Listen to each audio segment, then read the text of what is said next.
When creating pretty much any business online, whether it's an affiliate marketing business, a blog, or anything else, the first question you'll often need to ask yourself is what is it going to be about? Or to use the correct internet business parlance, what is your niche, or niche as some people pronounce it? A niche is a subject that will appeal to a specific audience. An example of a niche would be sewing. Now, sewing is something that appeals largely to older women, but also a lot of younger women these days who are interested in arts and crafts. And of course, some men like sewing too. Let's not stereotype here. Either way, most people are either interested in sewing or they're not. Thus, it has a niche appeal and gives you a specific target audience. You can go even more niche if you like, though, and choose crocheting or bird sewing patterns.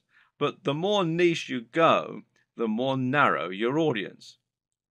Another example of a niche is fitness. Now, fitness is a much larger niche because it will appeal to a huge proportion of the population.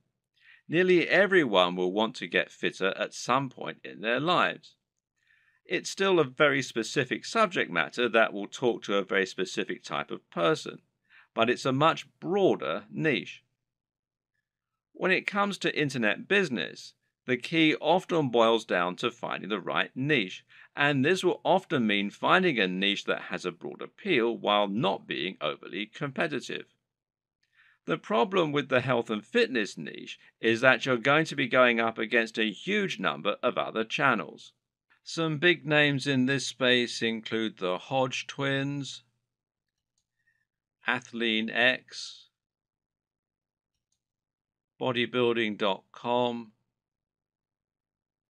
Rob Riches, and Elliot Hulse, to name but a few. Many of these channels have been around for years now and have millions of subscribers and huge amounts of money to spend on marketing. That means if you want to go up against them with a video on how to get abs, you might well struggle to get your video to a position where it will actually be seen and clicked on. But on the other hand, a YouTube channel about crocheting cat patterns probably won't get looked for very often and will quickly reach its peak, leaving you with nowhere else to go, and of course a big cap on how much you can possibly earn. So you need to choose the right topic and to find that sweet spot. So how do you find your niche? A good option is to start with the bigger niches and then to focus down and find yourself a smaller sub-niche within the niche. So to start with, let's look at what the very biggest niches are and what the most lucrative ones are. In general internet marketing, the biggest niches are fitness, dating, self-help, and making money. This is because all of these subjects are things which have a hugely broad appeal and which will appeal to practically everyone. If you have the marketing budget, then you can reach the biggest potential audience this way. At the same time, though, these niches are huge because they have something else going for them: value proposition. Each of them has something very big and important to offer people, an emotional hook that makes people more passionate about a channel. So, for example, fitness isn't really just about getting into shape. It's about being more confident, sexier, healthier, and happier thanks to your training and your diet. People hope that by watching these channels, they can turn their lives around. The same goes for money and dating. These offer complete lifestyle changes. They let people find love or get more sex. They allow them to travel around the world and to wear nice watches. They have a real emotional hook, and this means the products sold in advertising can charge a lot more. People are much more willing to pay for a book that will make them $1 billion than they are to pay for a book that can teach them how to sew. But YouTube is a weird place, and when you look around YouTube, you'll find that these regular rules only partly hold true.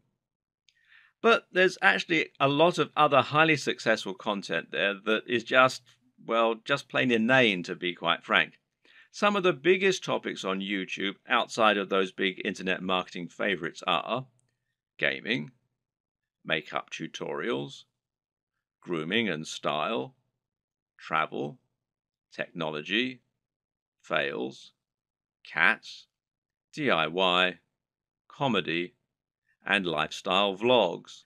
That's a much more bizarre selection of niches, and if you look around, you'll find thriving subcultures celebrating all kinds of other unusual things. There are some very popular YouTube channels, for example, that show people how to transform new Transformer toys. The thing to understand about YouTube is that it's much more visual than a blog or a social media channel. And this means any subject matter that is more visual in nature and more dynamic is almost sure to be a success. Cat videos provide immediate laughs, while makeup tutorials show women how to look their most beautiful and have the proof that it works right there on the screen. And people enjoy watching inane things like vlogs about the everyday lives of YouTube stars because, well, believe it or not, it almost feels like company. People enjoy watching the YouTube channels of people who are like the coolest friend that they'd love to hang out with. YouTube is such a direct, personal format that it's a great way to create almost a relationship with your audience and to thereby make a big impact on them. This works even better if you can sell the kind of lifestyle they find desirable and thereby allow them to live vicariously. A lot of people watch the lifestyle vlogs of rich, attractive people because they want to live those kinds of lifestyles themselves, and of course, a lot of it is fabricated. Meanwhile, watching someone else play a video game and providing a commentary can be a way to recreate the feeling of hanging out with your mates while playing GoldenEye on the N64 in your youth. And at the same time, you're getting news and footage of new games that you might be interested in. So, how do you bring all these disparate elements together into something that will really work for you? Well, that's a question only you can answer. But a good way to start is to take a broad niche that has a wide appeal and then focus down. For example, you can go with fitness, but find your own way into the industry by making your channel all about fitness for the over 50s. This is a brilliant way to offer something a bit different and a bit unique, and thereby stand out from the crowd while still having that value proposition and universal appeal. Another thing to always remember is to be true to yourself. Choose the niche you're most comfortable with, and you'll find you have much more to say on the matter. You'll come across as much more passionate and interested in your own topic, and you'll be better able to inspire your audience to listen to you. I can't tell you which niche you need to pick, but using all this information, hopefully you can come up with something that will have a big appeal while also being true to who you are.